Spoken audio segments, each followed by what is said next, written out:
room and those on screen. I'm going to just sort of, how many have we got on the screen? Online? Two. Two. So it's not a lot. I want that. Now, people are always scared of the interactive part where they might, I shouldn't have explained what we're going to do this afternoon, and then they would all come. And then they would have been caught, have to do it. So why don't we just work through this as a whole group, because there are so few of you that I think we can manage that. Do you want to kind of come in a little, why don't we kind of make it more of a circle and sort of talk through how we might.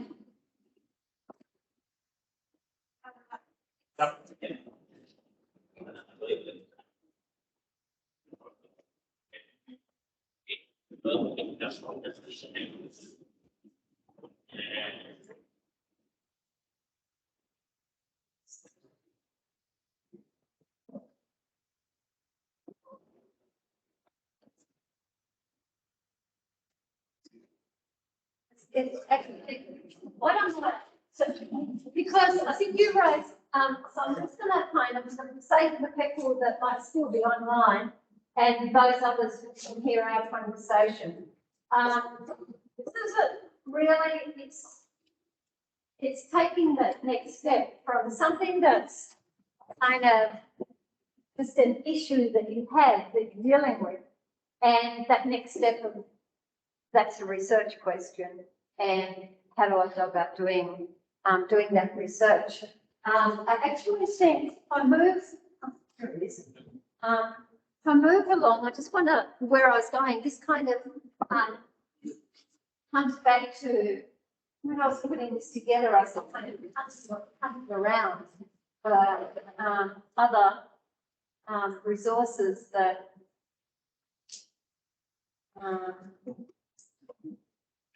Yes, and I came across this book, Researching Your Own Practice, and by John Mason. He calls it The Discipline of Noticing.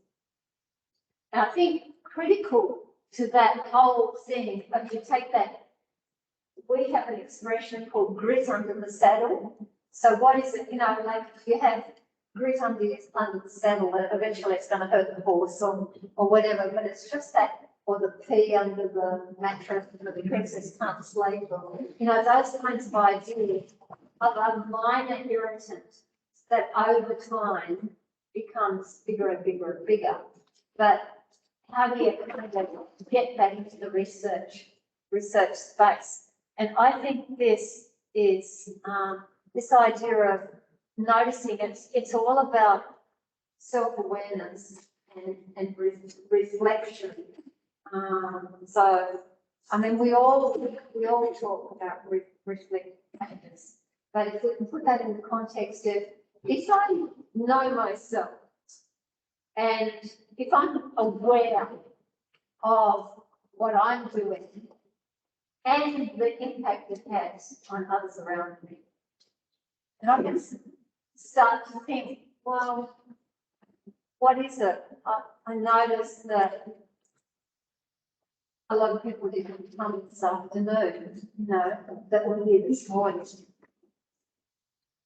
I could, in a kind of self-aware way, say, why is that? 3 hours in a busy academic's life is a huge commitment. That would be one thing. Second thing is people may have had other commitments this afternoon that they would have liked to have come. But it's uncertain. It could be, but what I did this morning suggested to them, there's really nothing here for me. It's, I don't need this, I don't need to spend another hour of my life doing this. In a self kind of aware way, I can kind of think about not just taking it all on myself, saying, I'm a failure. Nobody can make it after me. And worry about that. Or I can kind of think about what was going on in the environment, what could have been done differently. We'll. Sorry. No. We decided there were so few people who came back that we were just, that we were just, so I kind of just jumped over because we started off the conversation before we officially started this afternoon. That was around, you have this thing that's going on in your teaching and learning, and maybe an external community, something that's going on that's outside your control, or whatever. But how does that become a research? So it's sort of like the same. So the first step is this idea of when you research your own practice, and at this point we're not talking, although I did this in relation to thinking about discipline practice, you can equally apply it to the practice of teaching and learning. Right? So that is the first thing, is to be aware of what's going on. So you can sort of think about those moments. So with the lease and studying this whole thing that had the two layers. Come in.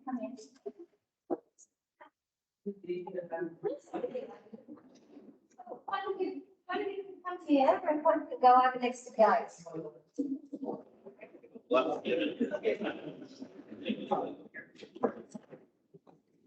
Thank you.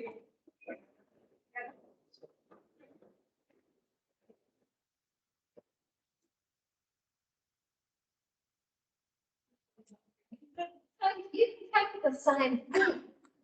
can take the same thing, and end up with very different research questions because of what interests you or who you talk to about it. So for a lex, she became interested in design decisions that instruct us. You say it's all about the, all of the examples about impact on students and, researching students and so on. What about the teaching part of it? Sort of like, so that's, for her, that was the design choices that teachers make when they're trying to introduce technology into their teaching practice. So this is actually the blurb. I just liked this quote. It was actually just in the Amazon blurb for the book. One must be attuned to fresh possibilities when they are needed and be alert to such a need through awareness of what is happening at any given time. That's where the questions come from. And it's that kind of identification of an issue, a problem, something bubbling there, that through that community of scholars, through trying to articulate what it is, that the questions start to formulate. So it's always a spiral that goes up, and then you start to question, well, what have other people said about this? So I have this kind of when I was teaching research methods to undergraduate students, I found, and I found it equally, so I now have 32, I think, PhD completions. So I found it just as useful talking to PhD students as to those undergraduate students. And you break down what is a piece of research. And I say it's 5 questions that you want to answer in terms of communicating research. 5 questions. That's all it is. It doesn't matter whether it's a simple project in your classroom where you're kind of thinking about how you can improve a particular practice or a particular outcome, or your engagement with the community, or whatever from that practical thing, or whether it's a PhD thesis, or whether it's a Nobel Prize winning, sort of big thing like that. And the 5 questions are, put simply, that's all they are, 5 simple questions.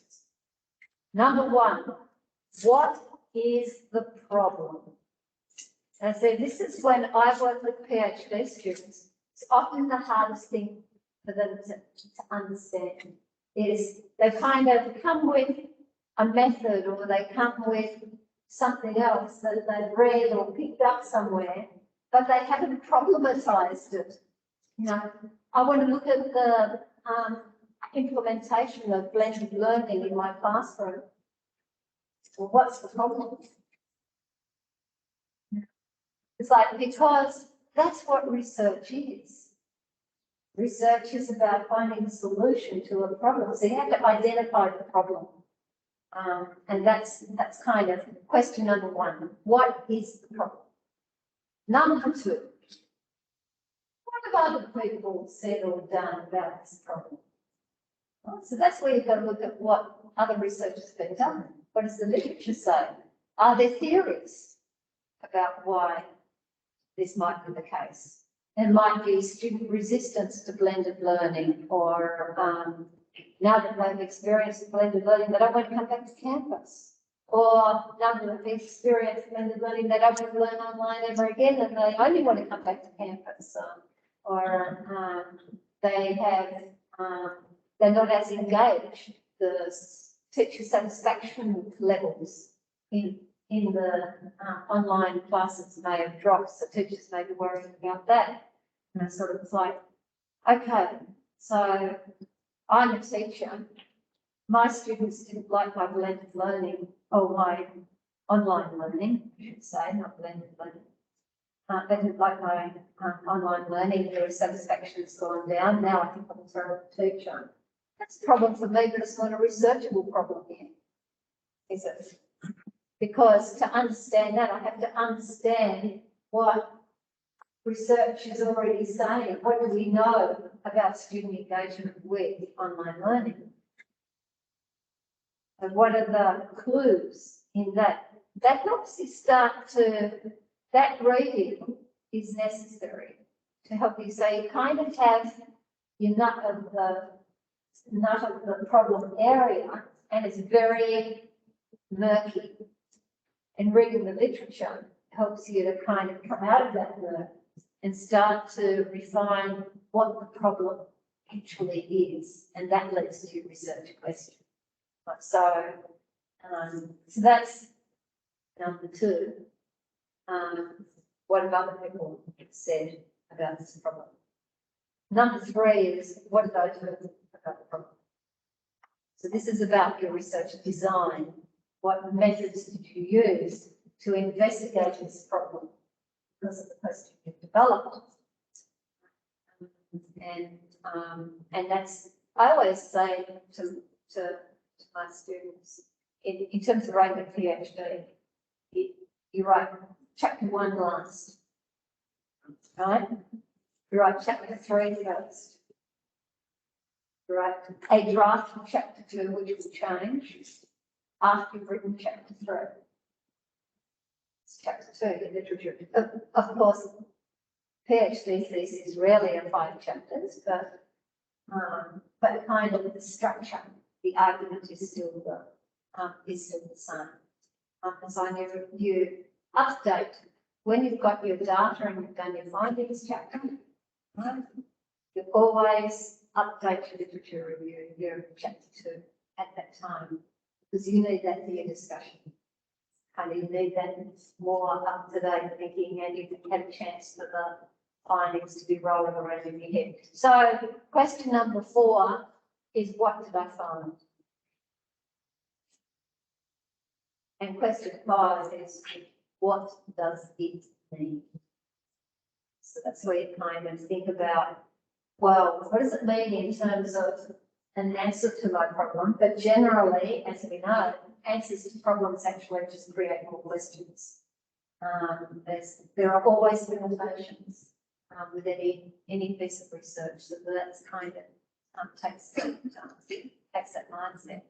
And look, I think it's so I've designed designed that structure to help undergraduate students understand the research process, and obviously then you go into more detail about all of those things, but to give them something, a shape that they can kind of attach things to, in a sense.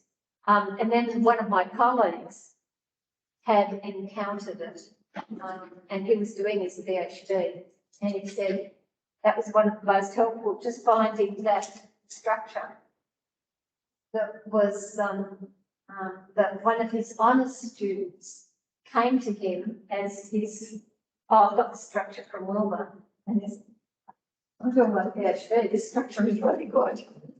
So that's not kind of banging my own pocket. I'm trying to say that if we understand that kind of piece, we see how important that first question is, the problem, and how you kind of need to keep circling it to just nail that. So that comes from that awareness thing. So that's what this is all later on in the and that's practice loop research. Speaking. So that's where I was going, but we're not going to have time for it. So we're going back to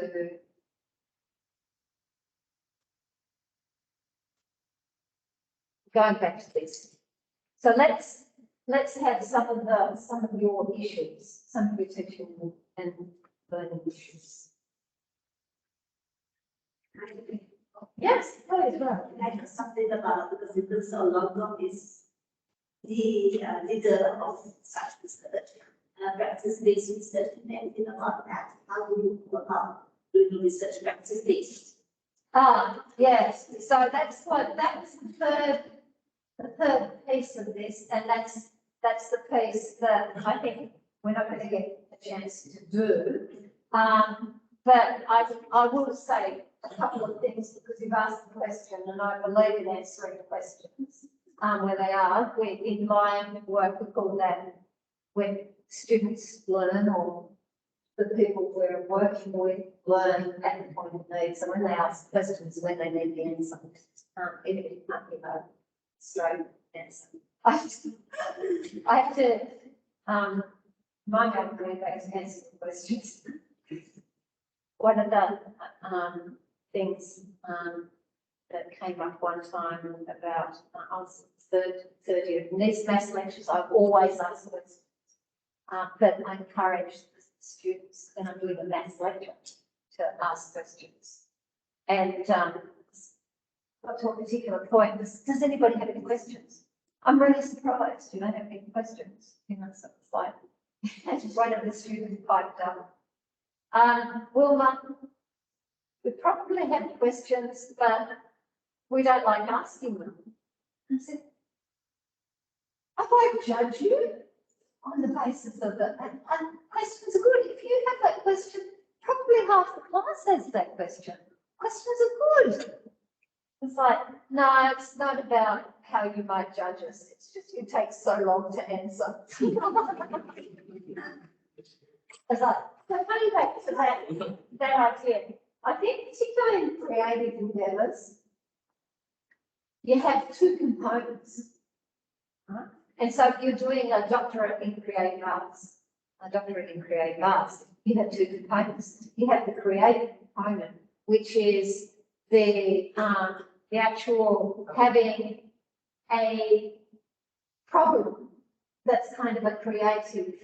It's not problem in the same sense as we might talk about it, curing cancer or any of those other things. But it is a problem that's about wanting to explore an issue or an idea or something that's sort of like, and it is a problematization, because otherwise why would you spend time trying, artists don't just kind of take that thing that slaps on flat. They want to capture light, or they have problems that they're trying to solve in their creative work. So there is that element that creative output is research. It is. So universities struggle with that because it's so, everything's so metrically standard. Yep. But there's a real groundswell coming through now, and I've got some of that in the presentation. So in the follow-up online things that we'll organise, we'll explore some of these things.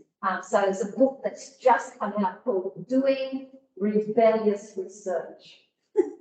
And this is trying to shift the academy, the university, to understand that it's not just about the exegesis component, but it's, you know, so that it's actually, there are techniques that we have in our creative practice that can actually be applied to communicate the research in more traditional disciplines.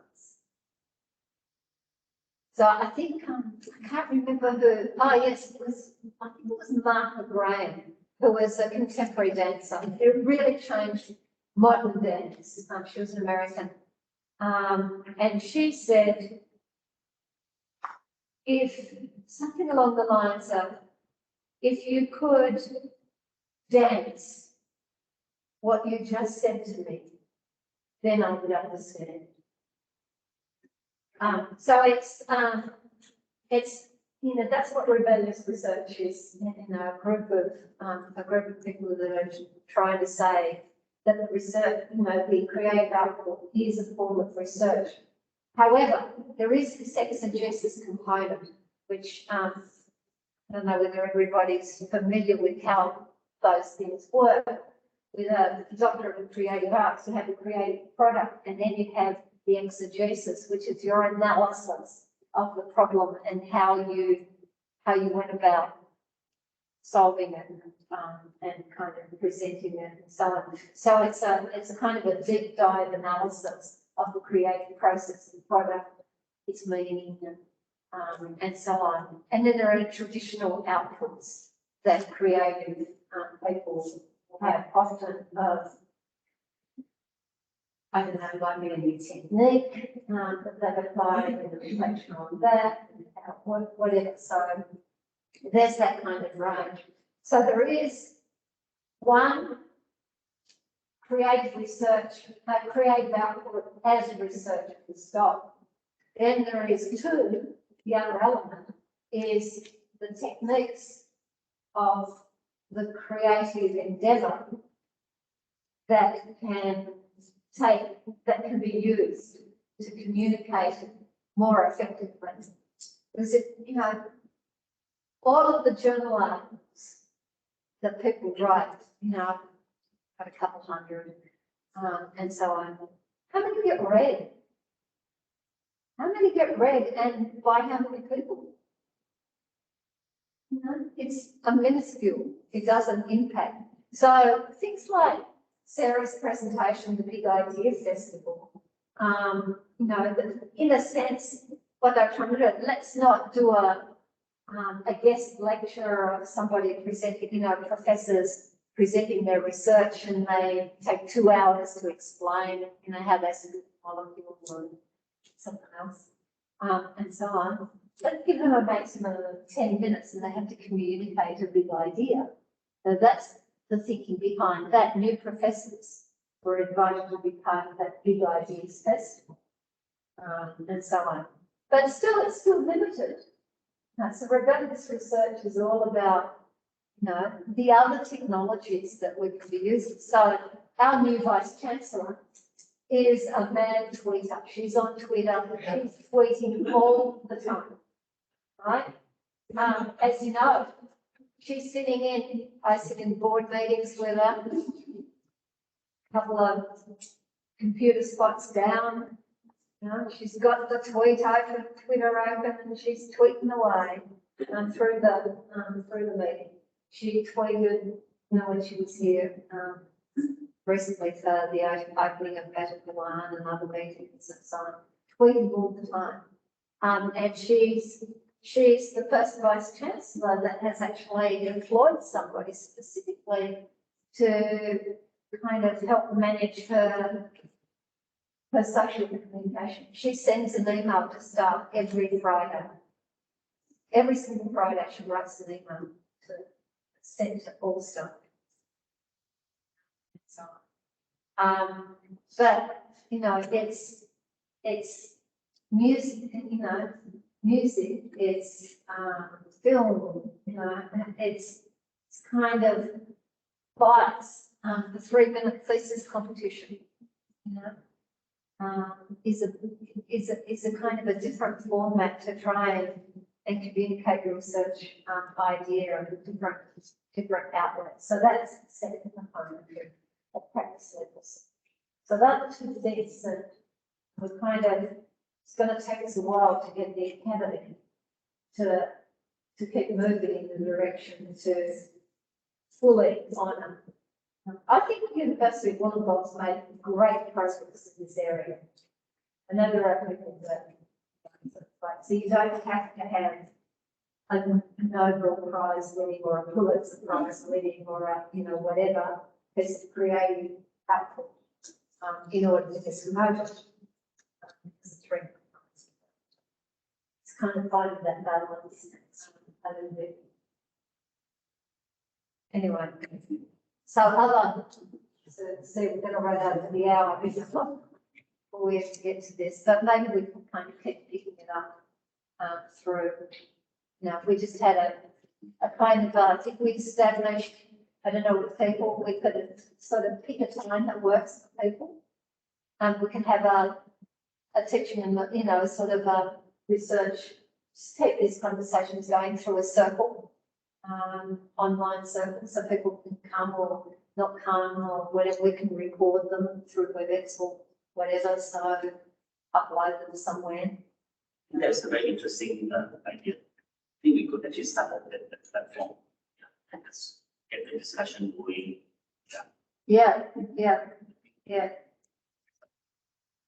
So I can, so what I'll do, I talk to some of our creative arts people, and unfortunately because of the whole COVID thing, between, you know, making this arrangement with Blue,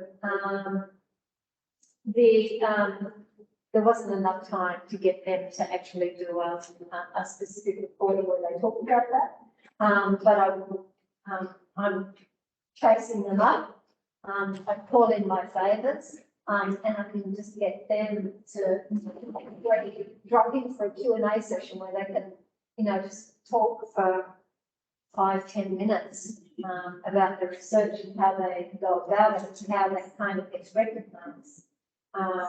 And so on, and have Q&A. So, but also you'll see in the PowerPoint, because I'll give that to Lou and he can certify it on whatever to participants. You can see in that there are some references to some, You'll coordinate, you'll work it out. I'll send it to you both. Okay, so let's go back to some teaching and learning questions. Teaching and learning practice. Challenges are not the teaching and learning practices. The other work-related requirements, either in the teaching and learning. I believe most of us, when we join this career, we enjoy the teaching and learning, and those are the things that drive us and give you joy. And we really enjoy. It is the paperwork, the administrative work, the all other work, either than the teaching and learning that keeps us up at night. Yeah. So, as person in class basic, you just join when it comes to online. It's a bit of difference in the report. It could be, yeah. Yeah, I think technology too has, in a sense, made student expectation about your availability is different. Like independent learning. It is, yeah. It's the, you know, sort of, if they have to physically come to your office, make an appointment to come to the office, talk to you about something, it's like they don't expect an instant answer. But if they send you an email at 11 o'clock at night, they send you a reminder at 6 o'clock in the morning, if you haven't got another awake at 6 o'clock in the morning, but, you know, did you see, you know, sometimes it's an hour later, did you see my email?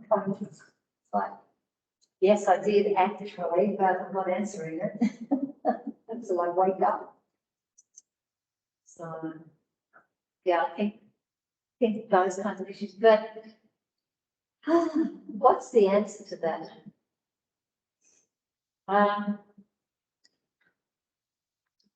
I don't really know the answer to that. I'm gonna use that though as that's the annoying part. That I call that the white handing time. So this is about how you structure your day. Huh? Stuff that white hands you. You know, that's just you don't need a lot of brain power for it. It's tedious, and so on. So you want to be doing that when your brain's dead, right?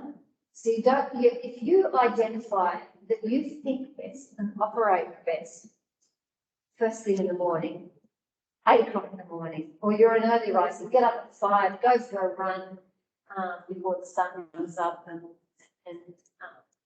it kind of burns the chili off your brow. You might be, you know, really alert and ready to fire on cylinders in terms of output early in the morning. That is when you do not want to be white-handing, right? So I'm on that kind of white-hand stuff. So I think because my PhD research involves a collaboration with Howard Gardner's Project Spectrum. Did a lot of work with the people at Harvard. I was based in the US at that point.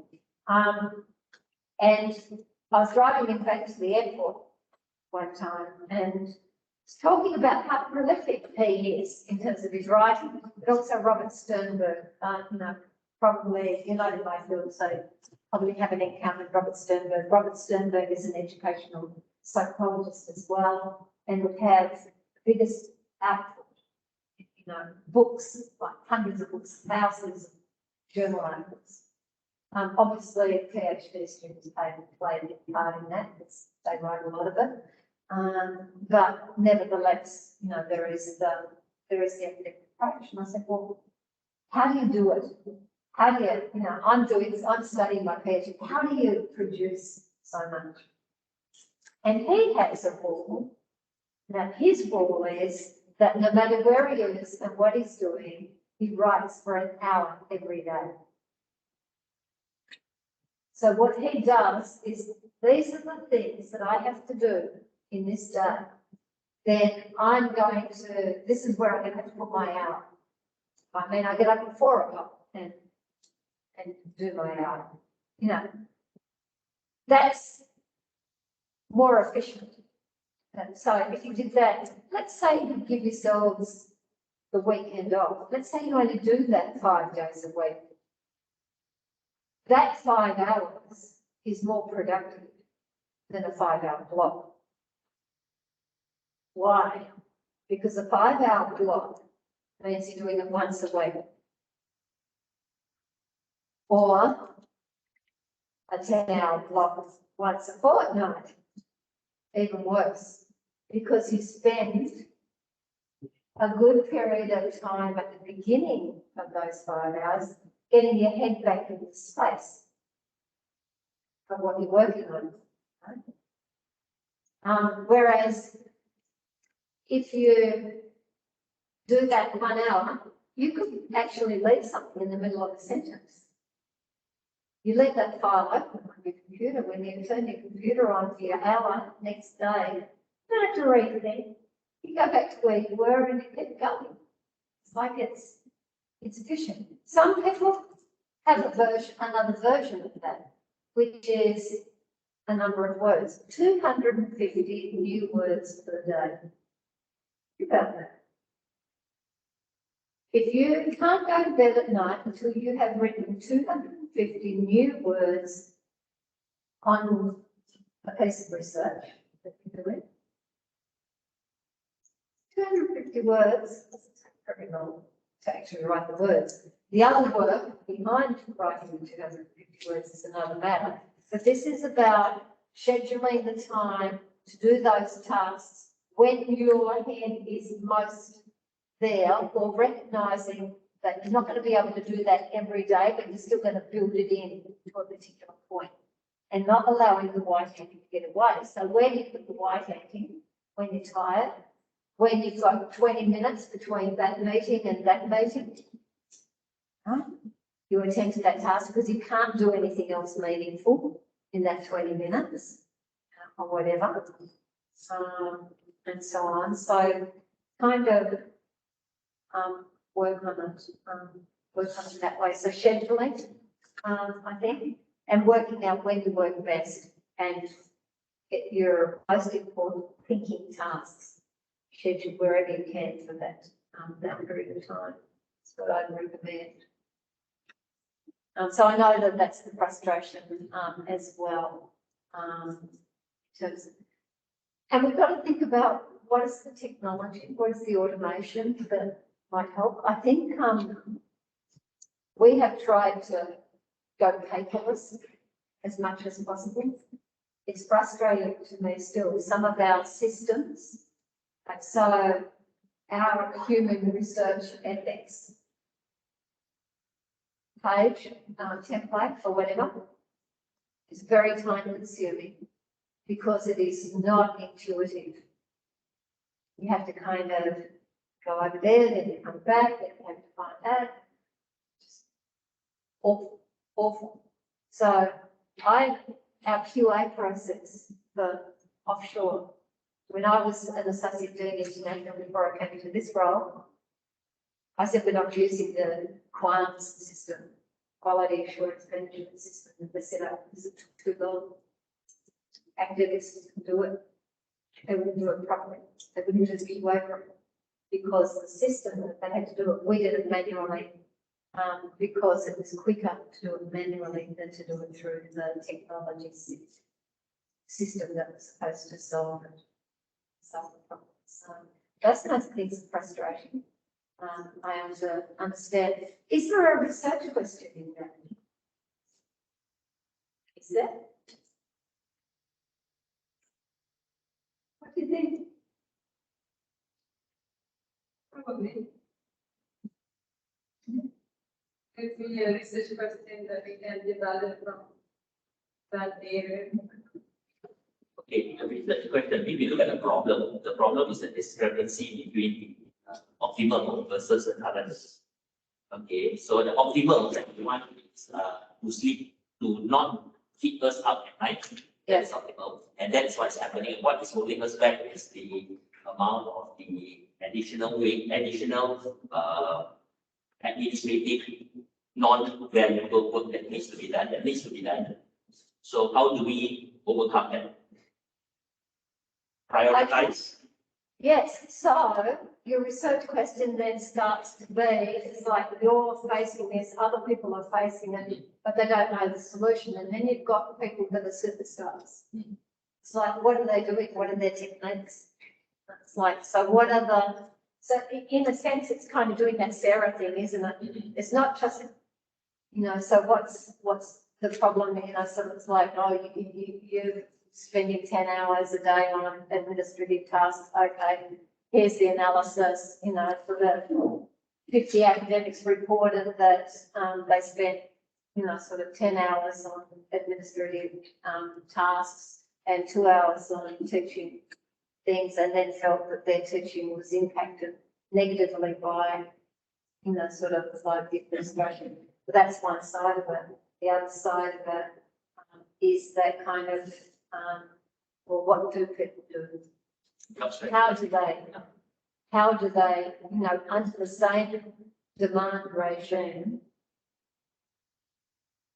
what are their techniques to deal with administrivia? Probably human communication, how we can actually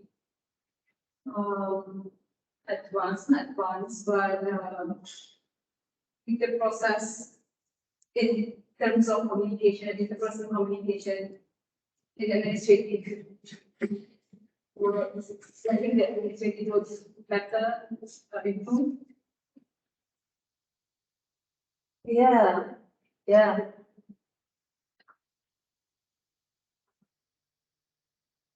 It might be the SOPs.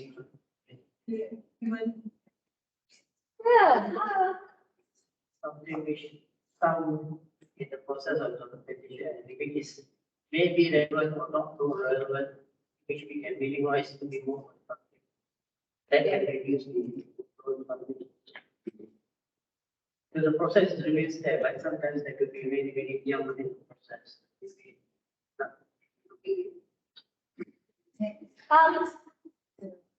here's this is where it's often a circular process. It's a technique, a research technique that somebody used. They're interested in how school principals spend their day, what they spend their time doing. You can ask, and the school, this is the kind of thing you're talking about. What do I actually, and you have this sense that you're spending all your time doing this administration and not enough on this one. What about school principals? They might say, oh, I spend this much time going around the school and checking the ITs and so on, and this much time reprimanding students that misbehave, or whatever.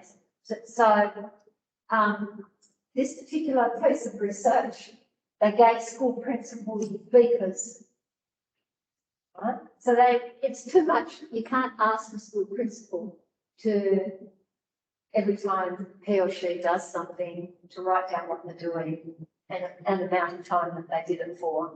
They're not going to do it at the end of the day, and they're going to remember half the things that they did during the day because they haven't.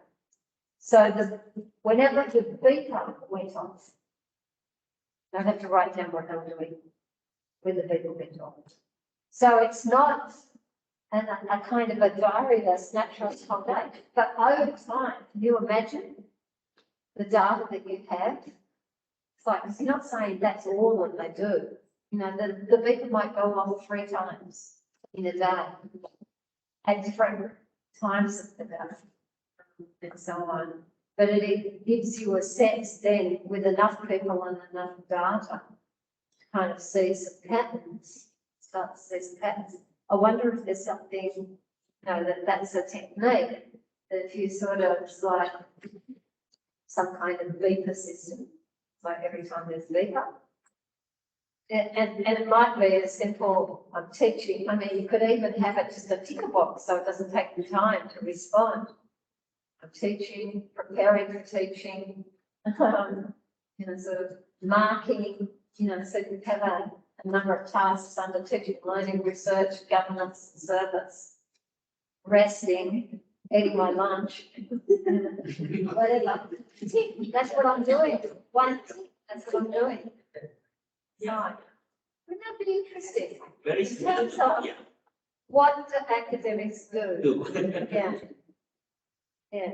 Reminds me of the concept of scientific management by Frederick Taylor.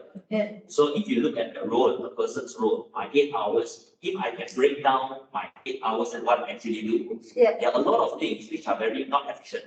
Yeah. So if we want, what we can do into solving this is just a matter of discussion. Is if I break down my role, I see what I actually do and I make it efficient, take away the redundancies, then I will be better. But the effort to put in to do research and to study them will be the issue over there. Yeah. Yeah. Yeah. But I think this, because this is how then, so that's kind of a simple idea, a snapshot. Yeah. Okay. But then you take that snapshot to people and say, oh, these are the patterns of what people are actually, how people were spending their time. So it's like, is there something that we can be doing to address this? So this is, where you want the outcome. It's, what do you want the research to do? So you want in this case, you want the research to improve the academic life. and so on. So, you know, but then in the process of doing that, because this is where you spiral out the mud again, there may be the trigger that then takes you down, well, actually now I'm researching the question that I actually want to spend time on because I want to help all my other clients with this. So sometimes, you know, exploring different ways of doing things. I got a feeling. You can even do research about why is it so hard to do research. So coming up with the research idea is not that hard. With what the organization does now, everything that he said can be turned into a research. For example, we discussed just now, it could be that a practice of a person that makes that person has opportunity to do research. Or is it because of the practice of the organization itself that allows the staff to make themselves do research? That could be a research result, right? Even why is it so hard for UOW staff to do research? That also can be a research. Perhaps PLC could even do research about that. And maybe comparison with other institutions that are successful in doing research. Yeah, wait, sorry, go ahead, please. Go ahead. The literature review is the one that boxes down, right? Yeah. So they have to have a research assistant to do that for you. And then you have to have money, finance that, plan something. Because I don't know how you do your effective teacher, that's not that you said, as your research, effective teacher. Effective teacher. Now, How do you go about that? so the effective, teachers, yeah, so I had that question. So the question was, really about trying to understand whether gifted kids compared to kids generally looked for something, what they were looking for in the teachers, what they thought made an effective teacher. I asked them, I had a forced choice thing that was kind of, that was very interesting. And it was forced choice, 36 items, and it forced them to choose between. So it's a survey is really easy, right? It's easy research, initially. So how did I go about funding that, I suppose, because, so I had the problem. I came up with, I found an existing instrument that was actually designed for university students. But it was, I thought high school students could do this, gifted high school students, no problem at all. And it's forced choice between a personal quality of their teachers and an intellectual quality. And so there were six different personal qualities, 6 different intellectual qualities. An expert is interested in us. So there were 6 of those, and there was every combination in forced choice. So you had 36 items.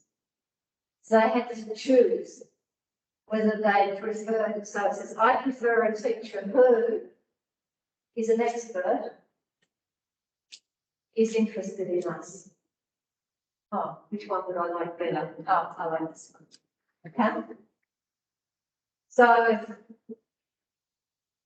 I did that initially just through some local schools, but I had an honours student. So quite often, one of the ways of getting research is supervising an honours student, and you give them your project. Right? So they do a lot of the literature review type stuff. I mean, that forms a base for you, and you keep going from there. I mean, the other thing is about literature reviews is about being smart and not reading the whole article. You read the abstract, you read the conclusions, and then you know whether it's any use, throw it away. Actually, bad practice I discovered very early on. I had a colleague, three of us, and we were looking at the teaching and research methods. And we had the survey and because we introduced this research as a subject to undergraduates and so we did a survey of it. And, oh yeah, we've got enough data here to write something up, but we need literature reviews. So we hadn't done the literature review before we did the survey because the survey was based on getting feedback and evaluation of whether the students appreciated the teaching and research skills in their undergraduate degree. So it's a practical teaching problem. But then, now we need a literature review justification for this being research as opposed to just evaluation of my teaching practice kind of thing. And this particular, so there were three of us, so we divvied up the tasks, and one of them, I went and did the literature search and found a whole bunch of articles, and I sent them to the others, and I had started reading them. The next thing is draft of a literature review came through from my colleague, one of my colleagues. It's like, whoa, this is impressive. I started reading it and I thought, it's funny, I read that article and I didn't take that away from that article at all. So I went back to the article. It's like, no, I didn't say that. And so on. And I discovered he'd written the entire literature review from the abstracts. He had not read a single word of any of the research. Right? It's like, that's bad. But certainly in terms of honours students, I think a lot of people use their research students. So that's one way that in the absence of having programs that have research honours programs in them, that you don't have that free labour there to kind of jump on. Sometimes it doesn't take a lot of money. It can be, we used to get, if you had taught big classes, you got a certain amount of money for administrative tasks, you know, to do administrative tasks. I would often use that money to get somebody to do a literature search and get the articles for me. Get to find out that I would do the hard work, but they would actually do the searches and do the search, and they would go and get the stuff ready for me. Sometimes these kind of might highlight some of the key things to make it easier. So I think that becomes a cycle as well. Because what we find there's a reward for people who perform. So, you know, how do you get that first kick on?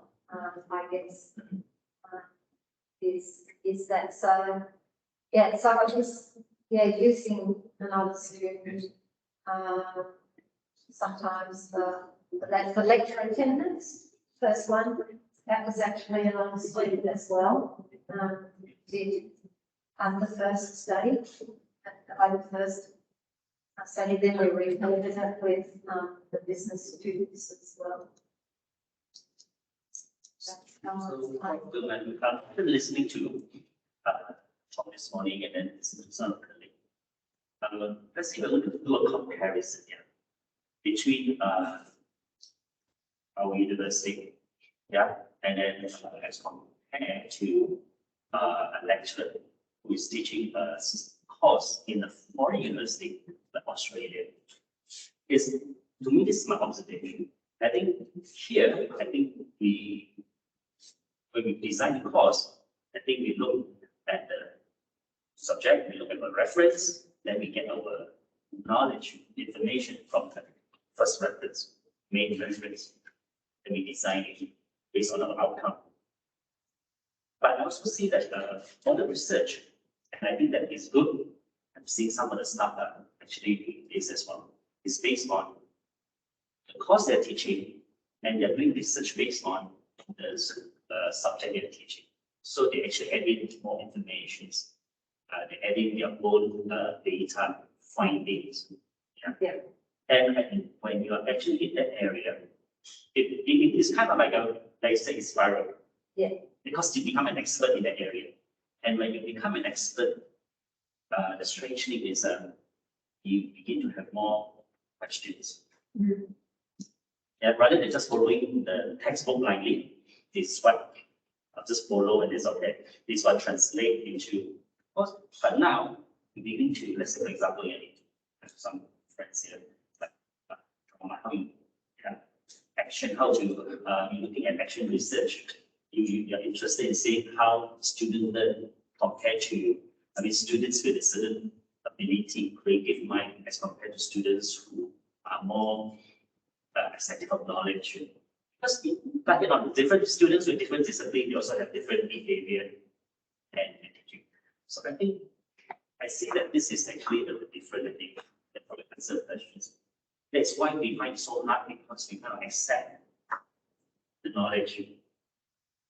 Or else, once you become expert, once you do research, you don't see it as you see it as a second nature. You start to have a lot of questions and you start to do your own publication, you start to add in your own body of knowledge. Because I think research is like, I also tell my students that I said, when we are children, we already start doing research. And I also tell my students, I said, you probably do more research during lunchtime than in your class. You decide what to eat, you compare data, you go into the apps, 5 best restaurants in digital review. Yeah, that's what the teacher review. And said, oh, 4.5. Start to analyze the data, read what other people say. And then you start to do all this, and okay, how far is it from my current place? How long does it take me to go there? How much time do I have? You put so much vested interest into something that you're really interested in. Yeah. I think it is not fear, but all the 5 questions just listed is actually we do all the time in anything that we do, from simple as going for lunch to buying an item in Lazada. Yeah, but it's just that I think when it comes to actual academic research, there is this hurdle. We have said that, okay, this is going to be heavy, dry, or fun. But once you turn it around and say fun, the keyword today you mentioned again, what makes it fun? So once you build into that mind frame, that is when you what's another? I want to find out this. This is exciting. I'm curious. That is. This is a guy, because you raised, and because I know Ray. Sorry. So I'm just gonna, but we will continue the conversation. We said for people who are interested, well, it's not that one. It's this. This is the fun, right? How you bring, so this guy here, a friend of mine, Martin Petcanius, he's a chemist. And he loves surfing. Now he's, we won't listen to it. Maybe we can get Mark to come in and talk to one of our circles. But he's now, back here. Okay.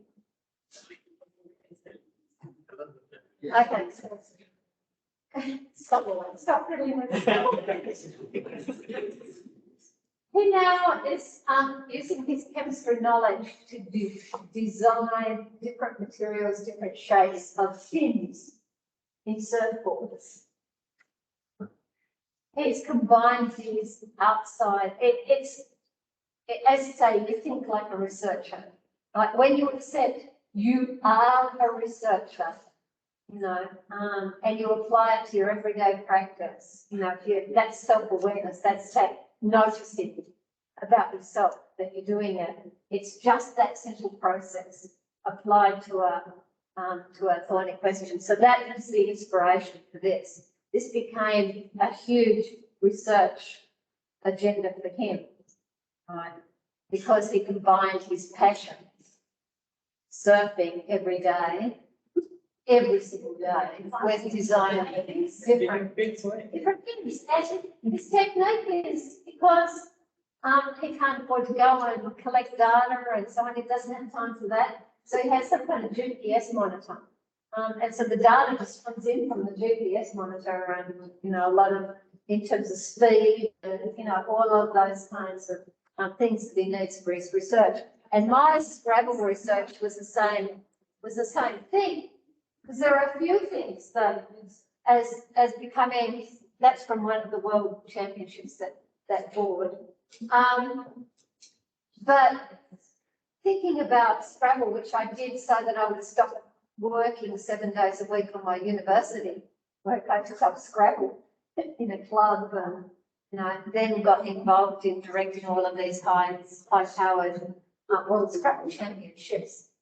But there are a few things that, because of my science background, is how do you become really good at it? How do you become an expert in Scrabble? Right? You would think that people that that like words would be really good in Scrabble. No, the best Scrabblers are mathematicians that have mathematical skills. Right? It's the patterns. They learn words as patterns. Right? They have the probabilities. They know how to maximize. They know about rate balance. They, you know, all of the techniques of being a top in. So, I mean, that's one of the things. The #1 Scrabbler in the world lives in Malaysia. He's actually a New Zealander by birth, but he lives in Malaysia, and so on. He doesn't speak French. He won the French World Championships because he studied the dictionary. He doesn't know what any of the meanings are. Right? He just studied the words, the French. So the other question. Because people kept asking me, well, you know, sort of like, how do you get to be good at it? And the other thing that I reflected on when I went to all of these World Scrabble Championships, if I went to a club to be mainly women of a certain age, right?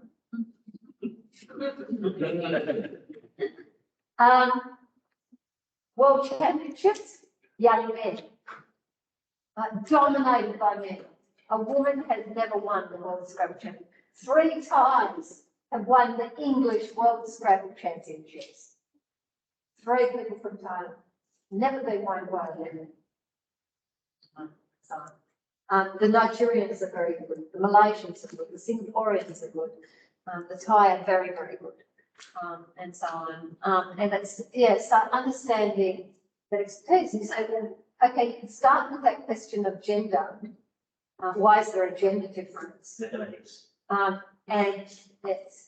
there's that association, because it's not just about how it's taught, because it's a word game and this is supposed to be where women are stronger, right? And someone else, women aren't as competitive. Believe me, any woman that is in a Scrabble club, they're competitive. They want to win. They want to, so there's no, the time. You have to devote a lot of time to studying, and you have to do the right kind of studying. So there's, you know, there's just so much, you know, so many questions, so many potentials. So that's some work that I've done as well. And I think we'll leave it from there, but through Lou, we'll coordinate, we'll set up something, work out best time. You know, we can do this, and I still have, I have one appointment at 10 o'clock tomorrow. So the time slot I have is 10 to 12. Yeah, Right? and as well, what we can do is we will use this room.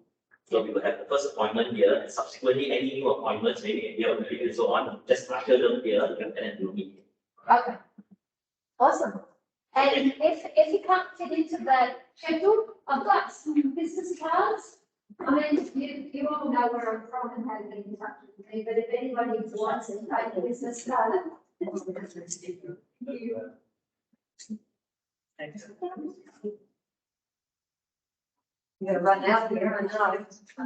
I've got 2 left. Okay, I might need a couple of these on Thursday night. Thank you so much. Thank you so much for your time. It's just been such fun.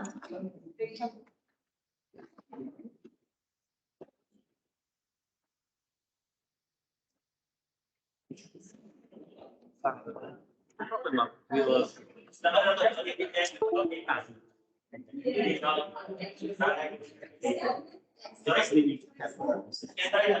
Yeah. Pagi ini